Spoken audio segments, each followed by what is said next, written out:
Welcome to the Hospitality Maverick podcast with me, Michael Tingsager. We at Hospitality Mavericks are here to inspire leaders to create heart-centered and profitable businesses from the inside out, the kind that both employees and customers love and support. Thanks to BizSimply for sponsoring this episode as our show partner. And BizSimply is the all-in-one HR, workforce management, road and operations software designed and built by hospitality experts to make every shift run like clockwork. And we join forces to help the industry to find new ways to become even more innovative in how we lead our people, how we operate, to how we grow our businesses, to how we serve our customers. Together we want to share strategies and tools that can make the industry thrive long term, not just survive. Pick a platform that's in the center, that is robust, available 24/7, that's industry recognized, that has a lot of good investment on the platform to make it available like a utility.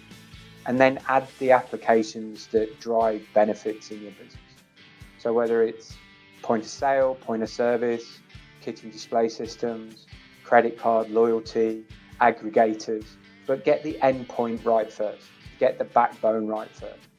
This is Tim Brown, who is the Vice President of F&B Global Solution Engineering at Oracle. Tim has nearly 30 years of hospitality experience, both from operating hospitality businesses, but also advising on tech solution. He leads a team of international experienced consultants who work with F&B brands across the globe to optimize the employee and customer experience through technology. So I was very excited to get him to the show and talking about technology and hospitality, because this has evolved so fast over the last couple of years. And it will be very interesting here, his views on how this is actually impacts the way the service styles we have, but also the different experiences we want to create across the different sectors in hospitality. And the interesting thing that Tim starts off with saying is that multi-revenue stream has been one of the key wins from the pandemic. But now it's actually time to step back and look at all the things we implement, especially when it comes to revenue stream, and actually plan and streamline a bit more about how we optimize both the touch point on the customers and the employee journey. And we take a deep dive into what the challenges with this huge adoption of technology has brought over the last 18 months, and what it means for operators right now, and how they should approach these challenges to get better results short and long term. Tim raises an interesting question in this conversation on how we actually can help the frontline better with tech, especially due to the staffing crisis going on right now and the pressures this has brought to the operators after opening again. And he says that it's very important that tech now really goes in and remove these low value tasks from employees and staff in the front line so they can focus on the high value tasks around the hospitality experience. And he shares his views on what the trends are as we're going forward. And he says one of the key trends we need to be aware of is that how do we use all this data we already have better, especially so we can improve forecasting in all areas of the operation. There's some big golden nuggets to win here, he believes. And he shares how he sees hospitality will come back over the next 18 months. And he gives some stellar advice on how leaders can navigate the wind of change. Before you tune in, please sign up for a weekly newsletter packed with more Maverick insights, strategies and tools. Find the link in the show notes or visit hospitalitymavericks.com. Grab your coffee and notebook. There's some great insights in this conversation, how to navigate digital transformation and improving the use of tech tools in your business. Today, we will touch on a subject I have been, very personally interested in for many years, which is digital transformation hospitality. Also something that we have talked about a lot during, the last couple of years, especially during the pandemic, where these things really got speed up, the whole digital arena of things. But we're also going to talk about a bit like how do we actually use these digital tools to become this agile industry we need to be? How do we meet the customers and the employees' demands as they have to us as we go forward, and the increasing complexity we need to deal with to make a healthy business model? And to that, I have a really, really great guest today, somebody with a strong background in hospitality, but also in hospitality tech. And that's Tim from Oracle. So welcome to the show, Tim. Hi, Michael. How are you? Thanks for inviting me on today. I'm very well, thank you. I'm so glad that you took the time out to have a conversation with this, because I know you just don't have experience from it right here and now. You have had decades of experience in seeing how technology and digital transformation, the hot word is, has evolved in hospitality over the many 20 years or something. So like, and you have been, you came from the front line and into tech, so you understand it from both sides. So could you just give people a bit of an elevator pitch about your background, what your role is with Oracle, and what kind of role you play with your clients? Sure. Yes, I've been in hospitality, food and beverage all my working life. Actually started in hotels and restaurants when I was a youngster, like we all do. And then I went and worked into hotels in central London. I've been in food and beverage technology for about 30 years. So from when first electronic point of sale systems came out, I started working in hotels on them. And then I joined Microsystems, that some of you will probably know and your audience will probably know. And then through the acquisition around about 7 years ago, I joined Oracle, and I'm part of the Oracle food and beverage team. People ask, Oracle and food and beverage, what does it mean? Do we provide solutions for our canteens? No, we have a business unit that's focused purely on the food and beverage technology. So from whether it's the in-store, the above-store, the e-commerce, the consumer side of it, and we've got a worldwide team that's based in the 4 continents. And I look after sort of 3 divisions: solution engineering, which is traditionally the pre-sales function, so a team of trusted advisors that go in and help our customers get the best out of technology. I also look after our resellers and channel partners globally, and then a smaller team, but equally important, I have a solution consulting team who not only take the tech that we offer, but actually help our customers implement that technology. So food and beverage is a key part of the Oracle business unit strategy. And that's why I fit in the big Oracle equation. And Tim, it's super interesting to have you on board, because we're gonna have a conversation where we're not just gonna talk about how do you choose the right technology, but also how do you get it implemented, because that's one thing choosing it, another thing is making it work for you. Like anything else, it's a process of change. But I wanted to start somewhere else. There's been a lot of conversations and chatter around about what's actually happened over the last 18 months. We really moved the roadmap for technology and hospitality, but from where you're sitting and with your huge experience, where are we when it comes to the level of digitalization? Because some before pandemic, there was no doubt about we were behind many other industries, but where are we now? Well, I think it's interesting because, historically we're a service industry, whether it's food and beverage or hospitality. And the challenge is being how, whether it's front of house technology or back of house technology, how does that technology play to give a really good customer experience? And when we just focus on one particular area, and we think that our industry is slightly behind, but we've been using technology in different guises for a number of years. You know, tech Tech and digitalization has always played a role, but what the pandemic did was accelerate a particular area. Um, and this was a necessity because, operators to survive had to pivot very, very quickly or they didn't have a business. So what was interesting is seeing over the last 2 years how those that were resistant to technology suddenly pivoted their business, and technology became a key component of that. The takeaway, the delivery, the dining room outside of the restaurant. It actually lent itself to, I need a technology platform. How can I get it quickly? I'm not really worried about what it looks per se, but I just need something to take off premise orders. That's probably accelerated the digitalized world probably by about 24 months. But I think the challenge now that we face is we've got all the technologies out there. There's lots of companies doing niche little products here, there, and everywhere. But coming through the pandemic, how do we balance between great tech, great service, and also a customer journey that is relevant, and we're just not giving tech for tech's sake? And I think that's the important thing. That's super interesting because what you are saying is actually there's maybe time now to step back and look at what you've done and actually evaluate the impact it has on the customer journey and then I guess also on the employee journey because it can both be negative or positive. I know from my own experience when you implement technology each way on either side of it.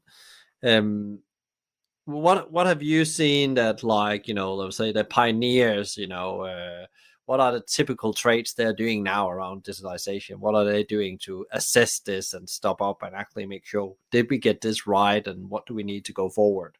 I think it's very interesting because we compare to other industries. Like there's a lot of parallels drawn with retail, for instance, and people say, well, retail do a really good, digitalization and consumer.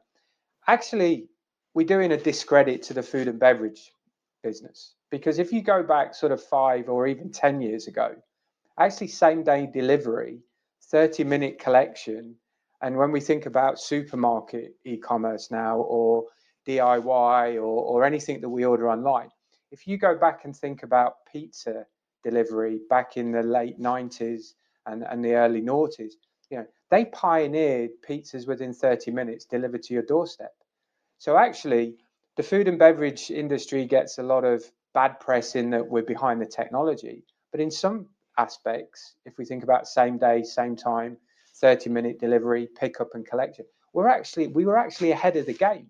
If you think about point of sale and connected systems and Pizza Hut in the UK, for instance, that I worked with in sort of the early 2000s, they actually pioneered, you order a pizza and you have it delivered guaranteed within 30 minutes.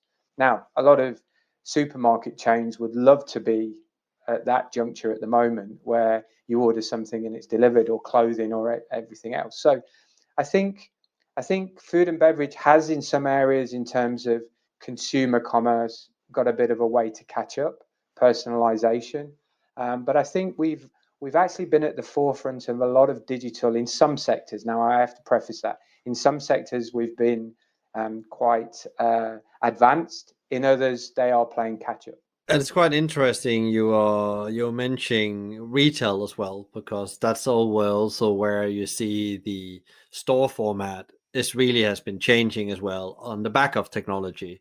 And I guess you're seeing that in restaurants now because you said it very well that it was just a need. You just had to adapt or die in principle.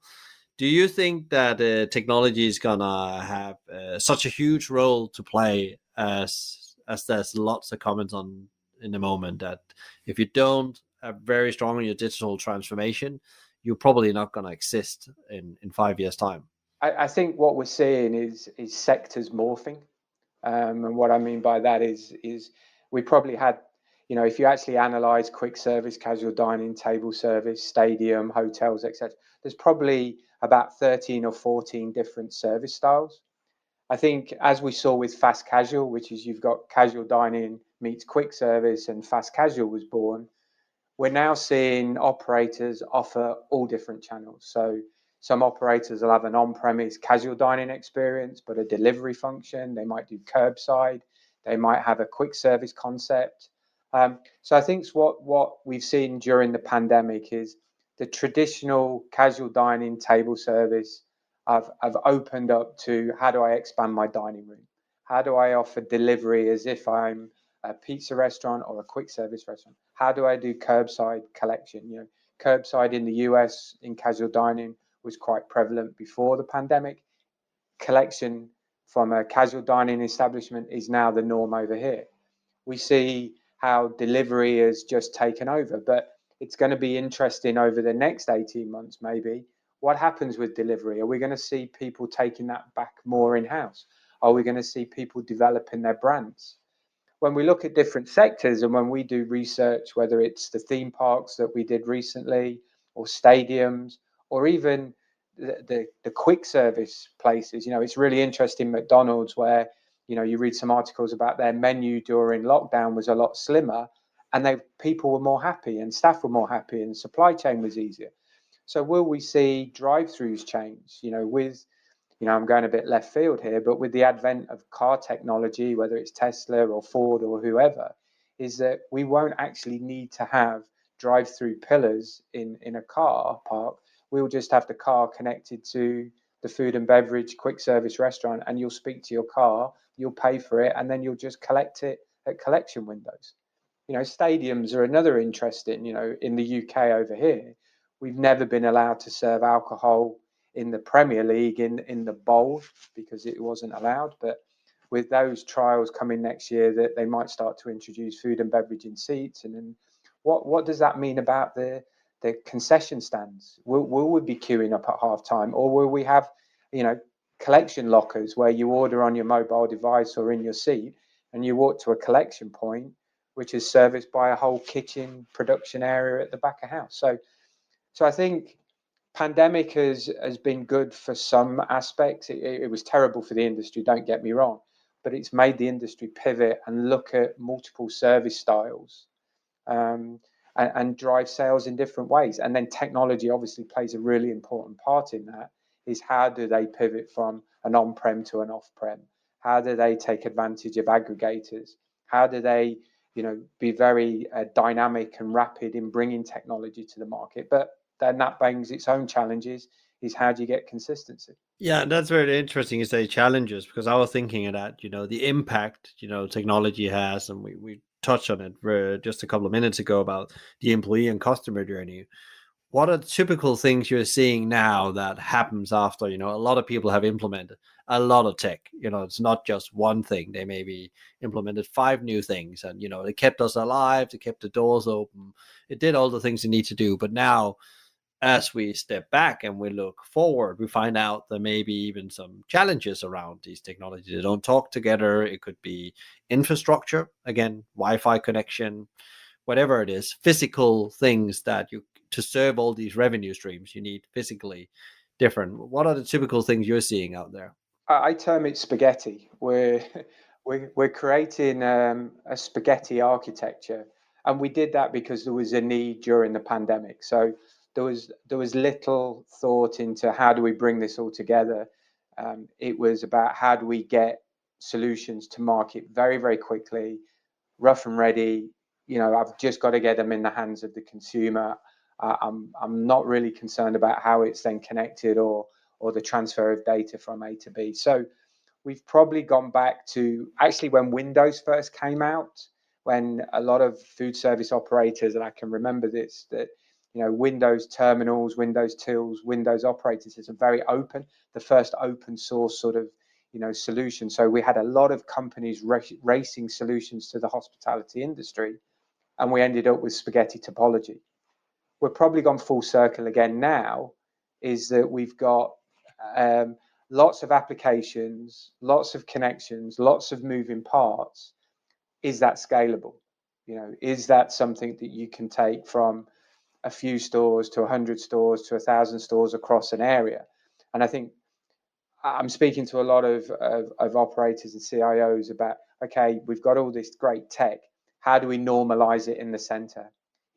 Because we've all been there, Michael, when you ring up or you use an app, or you ring up for a delivery, or you want to collect something, and the systems don't talk together. And you've ordered something and you've placed it and you've paid and you've been given a delivery time. And before you know it, the restaurant manager's phoning you up and saying, I'm really sorry, we ran out of that 2 hours ago. And as a consumer, you go, why didn't the system tell me that? So I think we've got a role to play to really start to focus now on how do we improve those customer journeys? How do we get consistency? But also importantly, and we forget about this sometimes, how do we help the staff? Because I think we touched on it sort of when we spoke previously, not today, but about the labour challenges that we're now facing.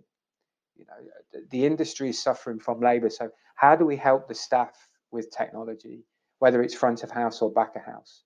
Because if we've got a sort of a casual dining operation that then starts to offer off premise, we don't want to swamp either channel. We don't want 100 orders coming in and the chefs in the kitchen can't prepare the 100 orders, and then disappoint paying customers that come in your restaurant. So how do you find the balance? And that's not just through consumer tech of acquisition of the order, but more in the production side, the predictability. How much mise en place do you need to prepare? How do you stage the tables? How do you get the cook times right? Because if we bring all that together, we can manage not only customer expectations, but also staff availability, staff productivity, so that we don't swamp, so I keep saying swamp their, they're just overwhelmed. And I think that's something we've got to be careful of. Yeah, and I guess also that we have to remember that these sometimes frontline employees don't go around waiting for new technology to be put in their hand. It's just a new thing they have to learn, maybe, and it's already huge pressure. So again, how do you get that actually put in their hand in the right way? Because often my experience has been, and I think there's been a lot of Harvard research on how you get things implemented in a front line, if it's technology or not technology, actually fails because the decision was made. This is great. This will make our business better. Let's just implement, but forgot to involve the front line and hear what their concerns was about this, or capability gap. There will be people that, I met people in shop that said, yeah, we got this new thing. I don't know how to take the order. So I just need to wait till somebody comes so I can take your order, or you can get your order and go. And then you think, wow, that's interesting. You've been put out there to communicate with customers, but you haven't learned how to actually ignite the conversation or the transaction. Have you seen that as well, as especially when we've thrown so much technology into the mix as we have over the last 18 months? Yeah, I think technologists, and I think the last 18 months, and operators, you're right. We focus on the acquisition. It goes back to my looking after the staff as much as anything. I think as technologists, we've also got to look at the employees and the people that use the technology, and the generation today. My daughters are 21 and 19. They're used to everything in their right hand with their swiping and gesturing and everything else.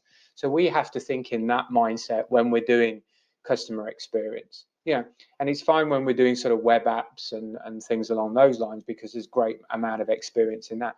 But we then have to think about that. How do we then put that in the hands of the waiting staff, the bar staff? How do we make it simple for people to use, that they could basically pick up a handheld device and within 2 minutes of an online training? A good example is the iOS of Apple. When you get a new features, it drives you through the new features, and within 5 minutes you understand the new features that are on the iOS or on your mobile device. We have to start thinking about, how do we put technology in the hands of the waiting staff, the kitchen staff, the bar staff, but make it intuitive, make it simple. Less industrial point of sale, as I call it, of the big square buttons and loads of routines that you have to follow through. How do we make it simple? And then going forward, how does voice play? How does glass play? How does new technology play in that? Maybe with the advent of artificial intelligence and a bit of robotics and a bit of some of the other things that are coming out, is how do kitchen screens become voice activated? How do we use Google Glass for kitchen screens? How do we use Google Glass or some sort of eyewear for table statuses? So you look around a bit of augmented reality and see the table status of where Michael is with his family.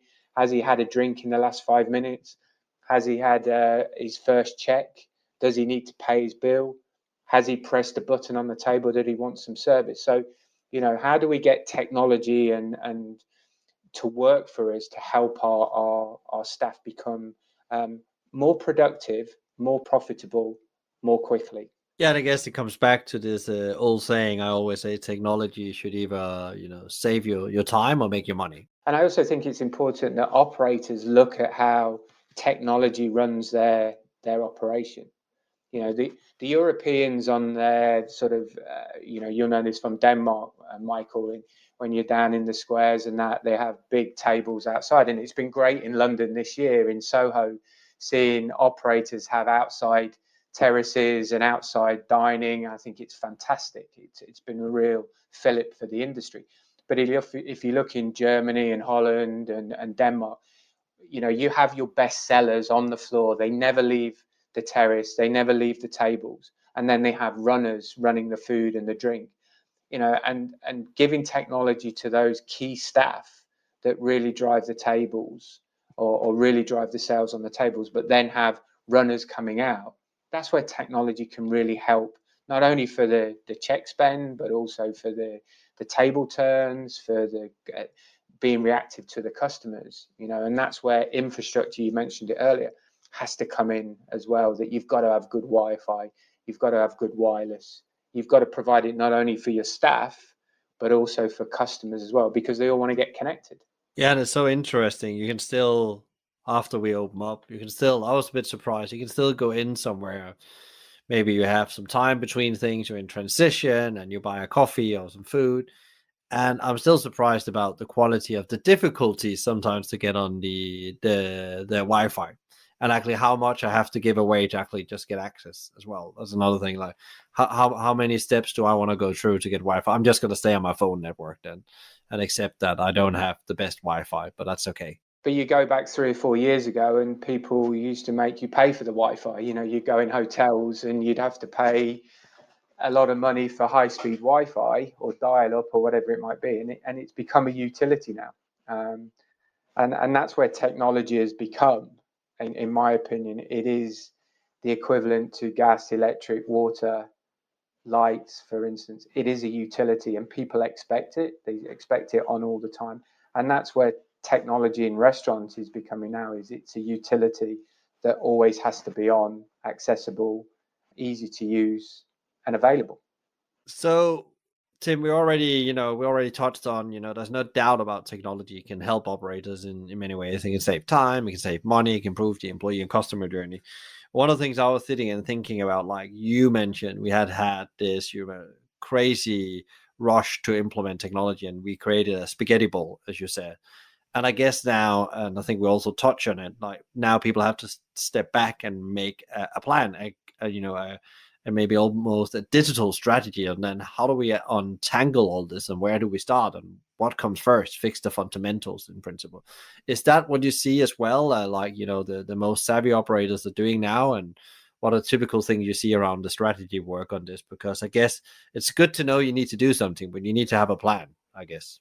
I think what's really interesting is a lot of operators have taken the time to really analyze their operation.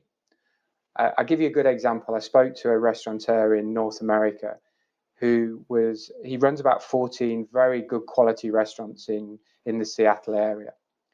He was lunch and dinner 7 days a week, full time of staff, really hard to get staff. The pandemic has changed his mindset completely. He's now only open 5 days a week. He's now only open for dinner. He's got his chefs more dynamically, positioned to just do the dinner service. The waiting staff, he's got his best sellers. He's lost a lot of staff, but he's kept his best sellers.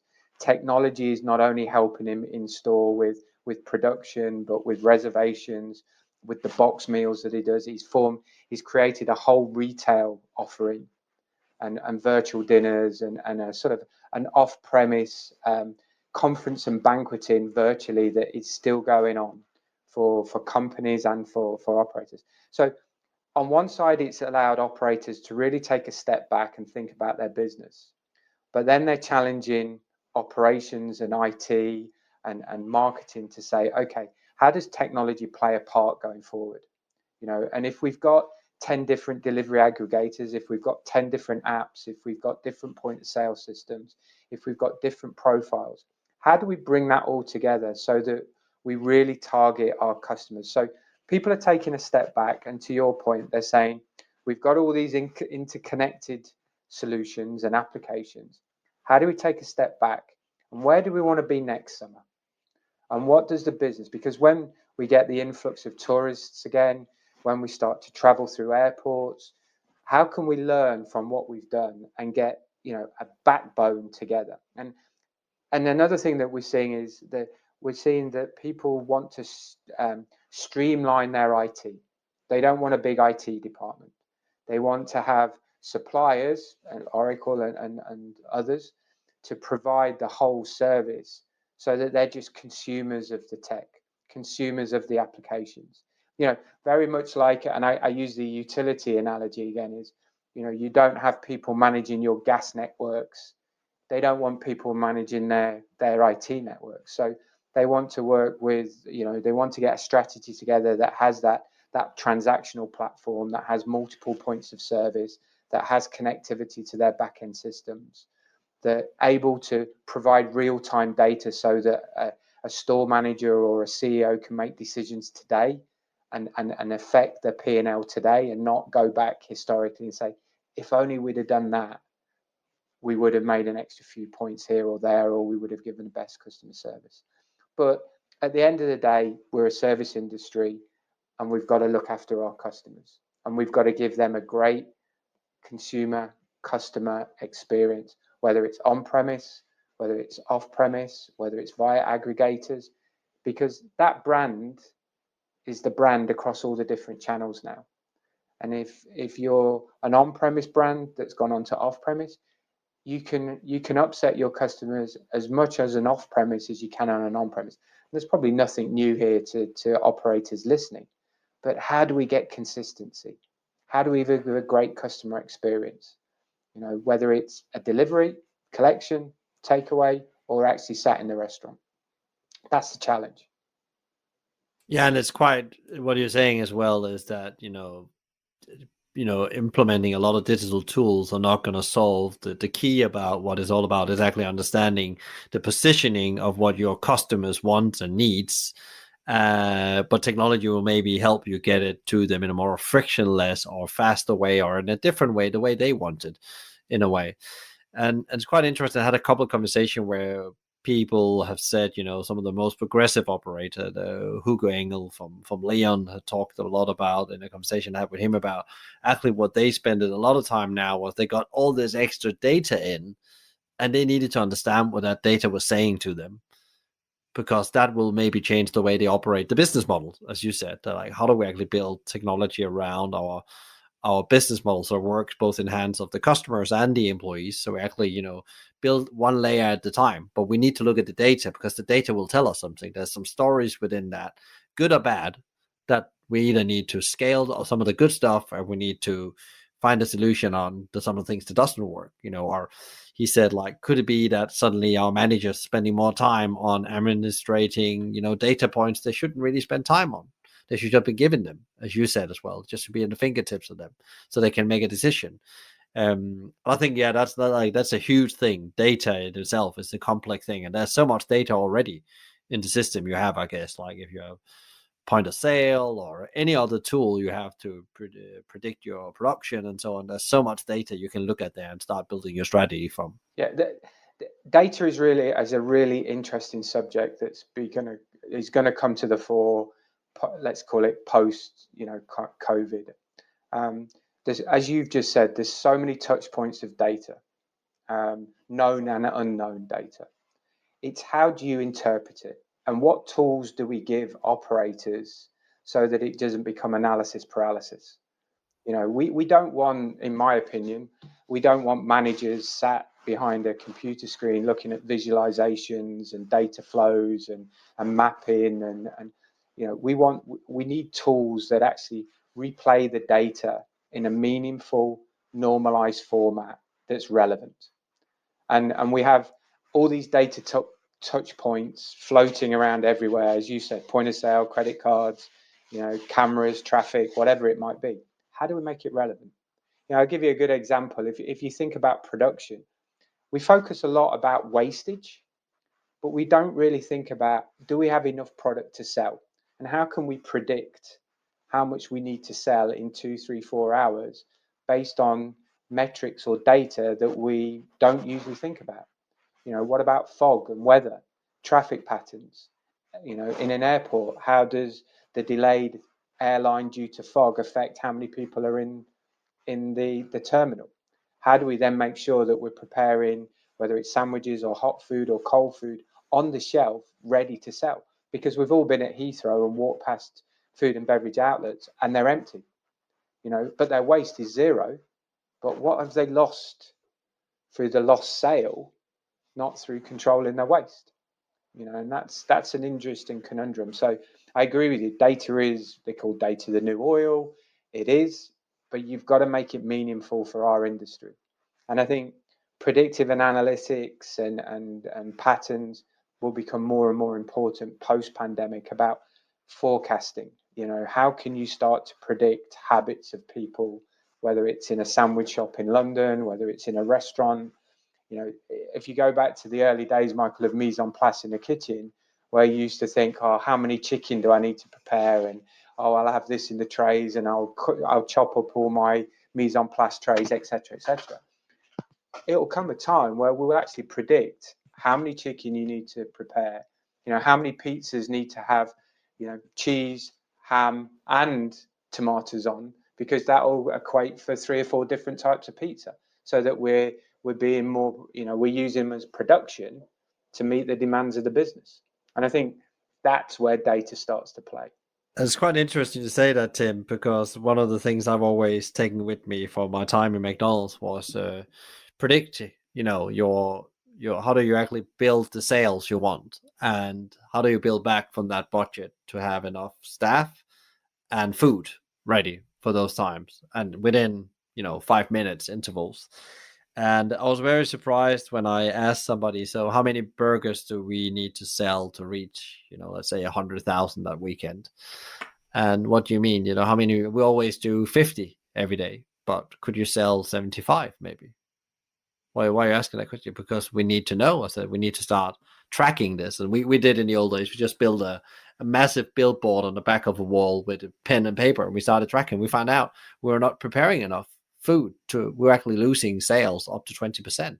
When we started trying to predict it and find out the patterns in those days, suddenly on specific items, very specific items, sales exploded. And of course that gave us a staffing challenge, because suddenly we had to staff different. And we found out we were budgeting very wrong compared to what the capacity and the opportunity for that unit, that restaurant in itself was. And that was not a McDonald's restaurant. That was a cafe business, and that was like huge on the bottom line in the end of the year. And imagine taking that from sort of predicting a week ahead to predicting in the next hour, to then predicting in the next 30 minutes. And when we start to crunch this data and we take, factors and data points in store, out of the store, environmental data points, and we start to crunch this, and we can get accurate on, to your point on the burgers. Oh, I think there's going to be a rush on burgers in the next 2 hours. You need to, this is the time, every 5 minutes, how many burgers you need to prepare. And, oh, you need to go and get 2 extra staff on because we're going to be hit in 30 minutes with, can we call some casual labor in? It'll change the dynamic. And that's when data becomes important. Not only the way that we collate the data, but more importantly, how we then play that data back to the operators. Because we can sit in head office and we can sit as analysts, but we've got to show that. And you hit the nail on the head of how it was before, on the back of a wall with data points and pins. Now imagine that on a big screen in the restaurant with very simple graphics showing you how many you need to make in real time to meet the demand that will come. Yeah. We talked about prediction analytics, behavioral analytics, and you also mentioned voice, which was already on the drawing board pre-pandemic. I think McDonald's took a quite big share. They bought actually a voice technology company. So McDonald's have already said that this is the future somehow. We just need to find out how we make it work in the customer journey and employee journey. What else do you think that's coming up the next couple of years when it comes to digital and hospitality? Oh, that's $1 million question. It's the crystal ball question. The crystal ball question. I think over the next 12, 18 months, there'll be the consolidation. They'll be getting the centralized systems in place. They'll be removing the spaghetti. There'll be, we talk about point of sale. I say point of sale is dead. Points of service is very much alive. So there'll be all sorts of different points of service available, whether it's in store or out of store.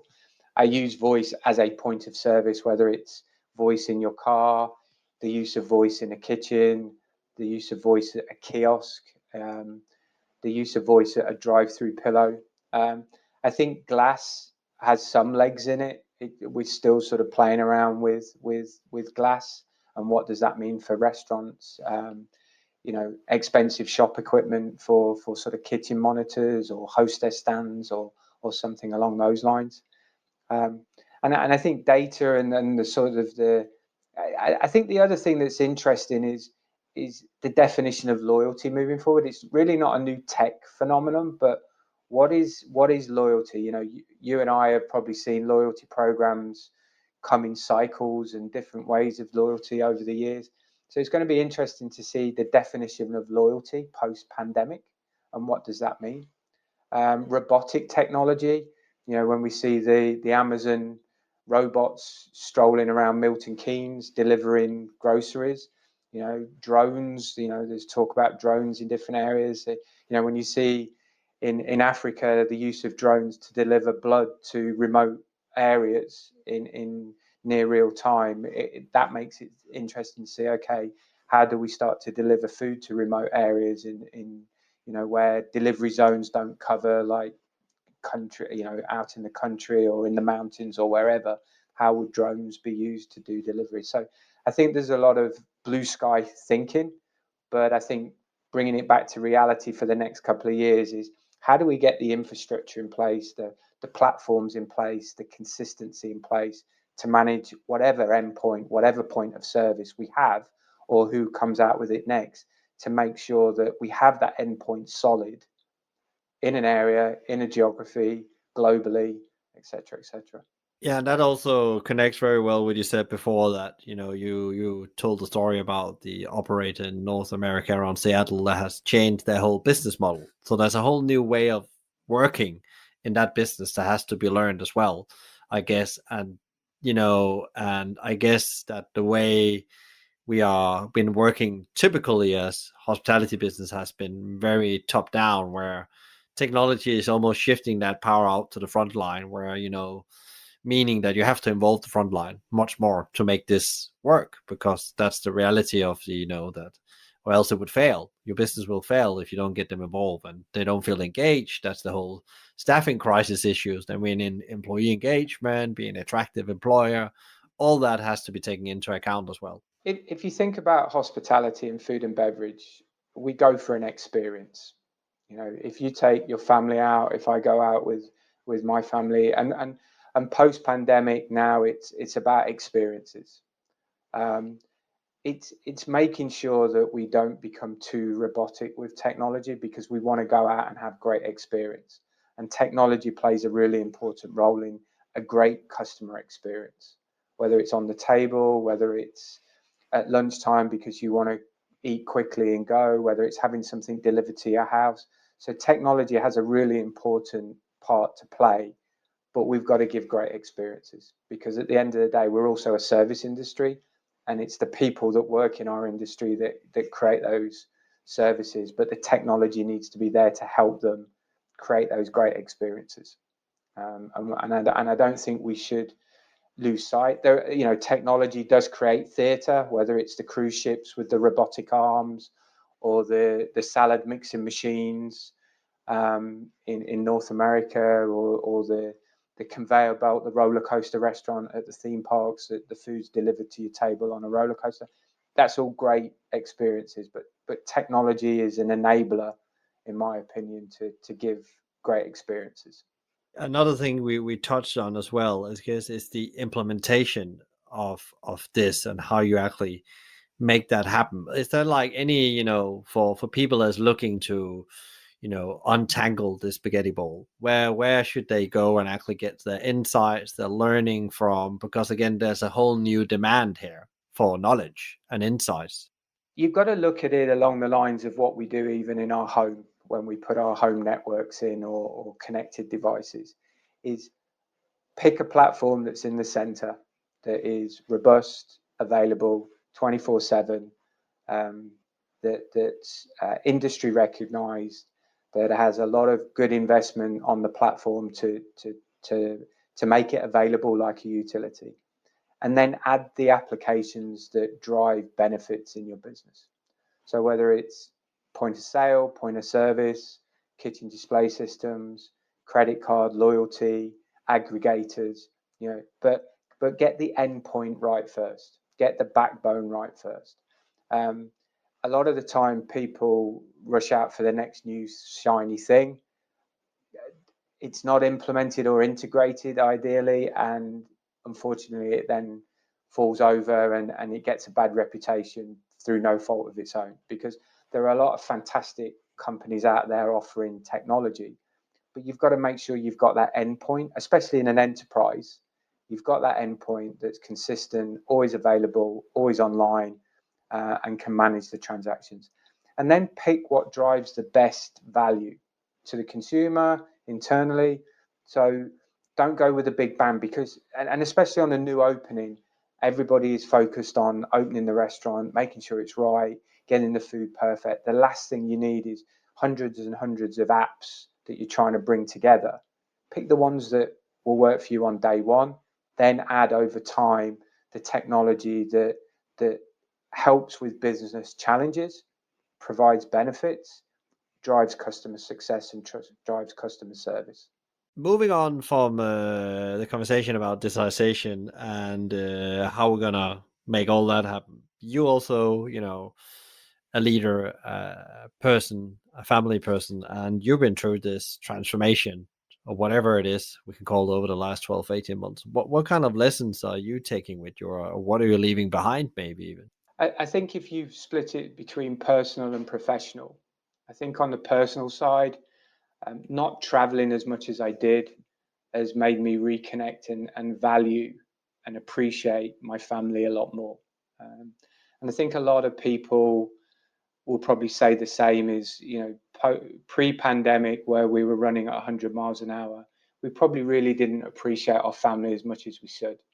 And I think the pandemic has enabled me to reconnect not just to my immediate family, but to the wider family, and appreciate the family and what that brings. Because I know there's a lot of people, and I've had friends that have lost family members due to the awful disease, and just appreciating the support that they give to me and to others. I think that's the first thing. From a professional point of view, from my team, it's making sure that we communicate, we're transparent, we work with them, we actually help them, because it's challenging time. I'm very lucky. I've got a home office, I can work, but some people that live in smaller flats, central London, in lockdown, that's their living room, office, dining room. It was really challenging, and being supportive and working with the team and communicating and doing our utmost to keep the business ticking on and working very hard. And then for the industry, I think the industry is a fantastic industry. I think we have some great people that work in the industry, in whatever guise it might be, whether it's tech, whether it's restaurants, whether it's kitchen staff. And I think one thing coming out of it, people need to respect that it's a career. You can make a career in the hospitality industry, that it's something that should be valued. And I just hope the consumers going forward recognize, what it's been through, what the industry has been through, and also then support it even more often than it did in the past. It really upsets me when I speak to some operators who, at a weekend, one of our local pubs had a table of 16 people and they just didn't show up. And 16 people, as they're trying to get back on their feet, and people just don't have the common courtesy to ring up and cancel. I think we've got to support the industry, because I think without it, we all suffer. Tim, if you should get the stage here and give your top 3 advice to leaders out there, what they need to focus on right now, in the current situation, what would your advice be? Well, that's a really good question. I think, one, look after the people that work with you, look after your customers, and more importantly, in some respects, is look after yourself. So the people make businesses, and I know from my experiences working with the teams that I look after during the pandemic is making sure that we communicate regularly, that we help them in the situations, we appreciate their working environments. Some of us are very lucky to have home offices set up, others didn't have it, but be be accommodating, make us, we've made ourselves more flexible, and that's the way forward. I think there's a challenge there in how the next generation gets educated, but we'll cross that bridge. I think second thing is look after your customers. They drive our businesses. Be respectful. Look from a customer eyes as well when you go out sometimes, or whether you go in, whether it's servicing technology, whether it's eating in a restaurant, whether it's getting petrol in a petrol station. Think about the customer service and the customer journey that they go through, and learn from that, and continue to refine your customer service and customer journey. And then finally, because I know I forget about this sometimes, is look after yourself. We tend to work at 100 miles an hour, or we did post-pandemic, and I think the pandemic has made us all realize that we're not immortal, and we have to look after ourselves, look after our families, because there's a lot to live for, and we've got great times ahead, and you've got to look after yourself, and I think that's important, both mentally and physically. So I think those are the three things. Nothing earth-shattering, but just three simple: people, customer, and yourself, I would say. I will call them the absolute fundamentals for, and then all the other stuff comes. I think it's really good, especially.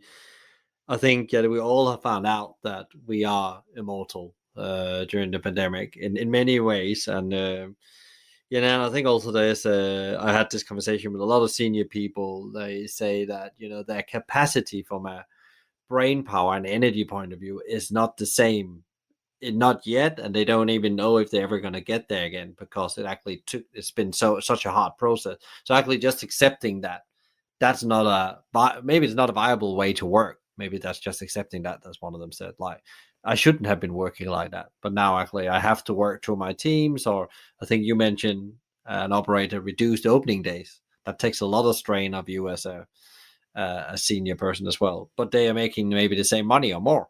That's also some of the conversations I had.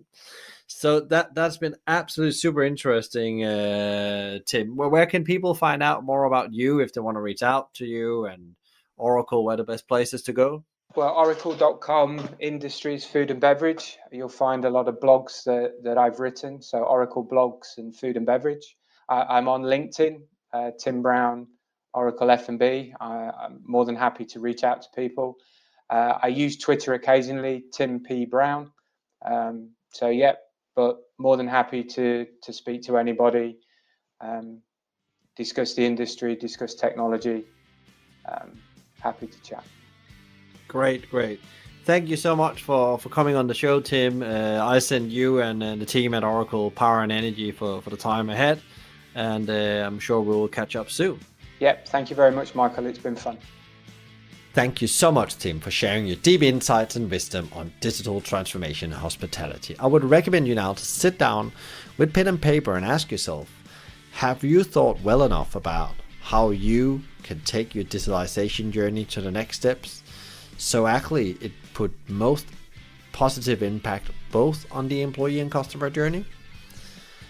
To get further inspiration how to build great digital transformation, I would recommend you to tune in to episode 83 with Mark Gorston, who is the Vice President at Oracle, on digital strategy. If you enjoyed today's conversation, please share, rate, review, or subscribe to one of our channels. A big thank you to BizSimply for supporting us, bringing great insights, strategies, and tools to help the industry thrive, not just survive. Check them out at bizsimply.com or on their social at BizSimply or BizSimplyHQ. You can also email them directly on advice@bizsimply.com. A big thank you to Fina Charlson, who's the show producer and editor from the Podcast Collective. Tune in next time for another interview, and in the meantime, find out more about us and subscribe to the newsletter and download free leadership tools at hospitalitymavericks.com. Don't worry, if you didn't get all of this, there will be links in the show notes. I'm Michael Tingser, and you've been listening to the Hospitality Maverick podcast show. Be Maverick.